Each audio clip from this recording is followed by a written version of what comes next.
नमस्कार, मी श्रुती राहुल बुलेटिन मध्ये आपलं स्वागत करते। सुरुवातीला आज एक मोठी आणि महत्त्वाची घडामोड आहे। धनंजय मुंडेंवर खंडणी संदर्भात गंभीर आरोप सुरेश धस यांच्याकडून करण्यात आलेला आहे। धनंजय मुंडेंच्या बंगल्यावरच 2 कोटींच्या खंडणीचं डील झालं असा खळबळजनक आरोप सुरेश धस यांनी केलाय।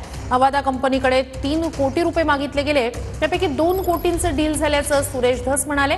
तर वालू काकाचे 100 अकाउंट आहेत, ईडी चौकशी व्हावी अशी मागणीही सुरेश धस यांनी केली आहे। बीडमधील मस्साजोगचे सरपंच संतोष देशमुखांची हत्या होऊन 26 दिवस उलटले।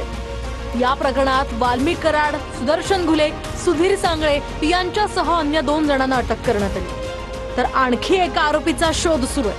आरोपींना फाशी देण्याच्या मागणीसाठी पुण्यात आक्रोश मोर्चा काढण्यात आला।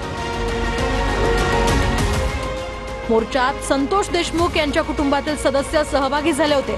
याच वेळी देशमुख यांच्या कुटुंबियांनी लाल महाल मधील जिजाऊंच्या पुतळ्यास अभिवादन केलं। माजी मुख्यमंत्री पृथ्वीराज चव्हाण, खासदार बजरंग सोनवणे आणि जरांगे पाटलांसह विविध संघटनांचे प्रतिनिधी यात सहभागी झाले होते। आरोपी वाल्मिक कराडला फाशी झालीच पाहिजे अशा आशयाचे फलक घेऊन नागरिक आंदोलनात सहभागी झाले।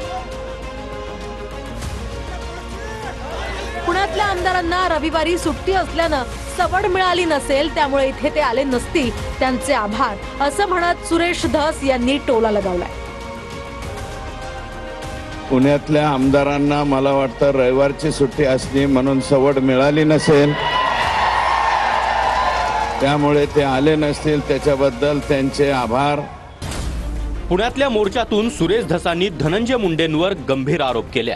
धनंजय मुंडेंच्या सातपुडा बंगल्यावर 2 कोटींच्या डीलची बैठक झाल्याचा आरोप सुरेश धस यांनी केला। धनंजय मुंडे यांच्या सरकारी बंगल्यावर, त्याचं नाव आहे सातपुडा, या बंगल्यावर अवादा कंपनीचे अल्ताफ तांबोळी प्लस शुक्ला व इतर अधिकारी वाल्मिक आणि बिक्कड यांची बैठक झाली। बैठकीमध्ये डील 3 कोटीला फाइनल झाली। आका क्या बोले? 3 करोड़ लेके दो। क्या होना? 3 करोड़ होना। कंपनीचे वरिष्ठ म्हणले 3 करोड़ रुपये आपल्याला परवडत नाहीत, 2 करोड़ मध्ये फायनल करा। आणि ही बैठक जर चुकीची निघाली, मी चॅलेंज देतो, राजकारण सोडून देईल बर का। पुन्हा ते आत गेले, म्हणले साहब तिर्री नहीं जमती तुर्री, असं हे म्हणाले। आणि तिथून जाताना मग असं म्हणले की आताच नाही ठरवू, पुढे ठरवू। पण एक काम करा, इलेक्शनच्या कालावधीत काहीतरी रक्कम पोहोच करा। इलेक्शनच्या काळात यांनी 50 लाख रुपये ऑलरेडी आका आणि बडे आका यांना दिलेले आहेत। वाळू काकाचे 100 अकाउंट असून ईडी चौकशी व्हावी अशी मागणी देखील सुरेश धस यांनी केली आहे। सीआयडीचे जे आयजी आहेत, आयजी साहेबांना माझी विनंती आहे की नितीन कुलकर्णी हा आणि वाल्मिक आका हे दोघे जण मिळून 17 मोबाईल वापरतात। हा नितीन कुलकर्णी आका आत गेल्यापासून गायब झालेला आहे। माझी विनंती आहे, हा नितीन कुलकर्णी आणा। कोणाकोणाकडून किती माल घेतलेला आहे याचे सगळे पुरावे या 17 मोबाईल मध्ये सापडतील। 100 अकाउंट सापडलेत वालू बाबाचे, 100 अकाउंट सापडलेत। 50 अकाउंटच्या पुढं ईडी कडे चौकशी जाती। मी राज्याच्या मुख्यमंत्र्यांना विनंती करतो, हे जे अकाउंट सापडलेले त्याचं स्पेशल ईडी कडे जाऊ द्या, एवढेच हात जोडून पाया पडून विनंती करतो। अजित पवारांनी 200 माणसं बीड जिल्ह्यात पाठवावी, बारामतीमधील विश्वासू माणसं पाठवा, सत्य समोर येईल असं देखील सुरेश धस यांनी म्हटलंय। तर अजित पवारांना लायक नसलेल्या माणसांनी घेरा घालून ठेवल्याचंही सुरेश धस म्हणाले। माझं म्हणणं आहे, पुण्यातलं बारामती तुमच्या मतदारसंघातले 100-200 माणसं पाठवा ना अजित दादा, 200 माणसं पाठवा दादा। महेश, माझं म्हणणं चूक आहे का? पाठवा ना बीड जिल्ह्यात।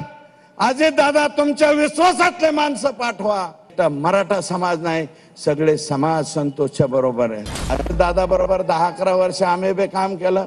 तो तसा माणूस नाही, पण जे घेरा घेतलाय अजित दादाला, सगळे यंड गंड मंड रंड अंड असले हे जे घेरा घातलेले आहेत, हे लायकवान माणसं नाहीत असं मला वाटतं. अजित दादा जरा डोळं उघडून बोला, बघा. तर एकनाथ शिंदे, देवेंद्र फडणवीस आणि अजित पवार तुमच्या सर्वांच्या पाया पडतो. तुम्हाला विनंती करतो, याचा राजीनामा घ्या. इतकी चौकशी होऊ द्या, आमच्या लेकराला न्याय मिळू द्या, अशी विनंती सुरेश धस यांनी केली आहे. फडणवीस साहेब, माननीय एकनाथ शिंदे साहेब, माननीय अजित दादा, तुमच्या पाया पडून हात जोडून विनंती करतो, यांचा राजीनामा तुम्ही घ्या. प्रदेशाध्यक्ष भाजपचे चंद्रशेखरजी बावनकुळे आणि महाराष्ट्राचे मुख्यमंत्री देवेंद्रजी फडणवीस यांनी सुरेश धसांना तंबी दिली.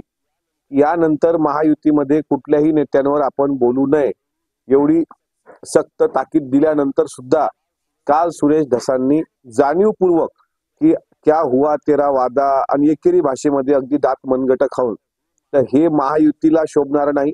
जरा अजितदादांवर बोलण्यापूर्वी 10दा विचार करावा, अन्यथा महायुतीमध्ये जर द्वंद्व युद्ध निर्माण झालं तर त्याला जबाबदार सुरेश धस राहतील, हे नोंद घ्यावी.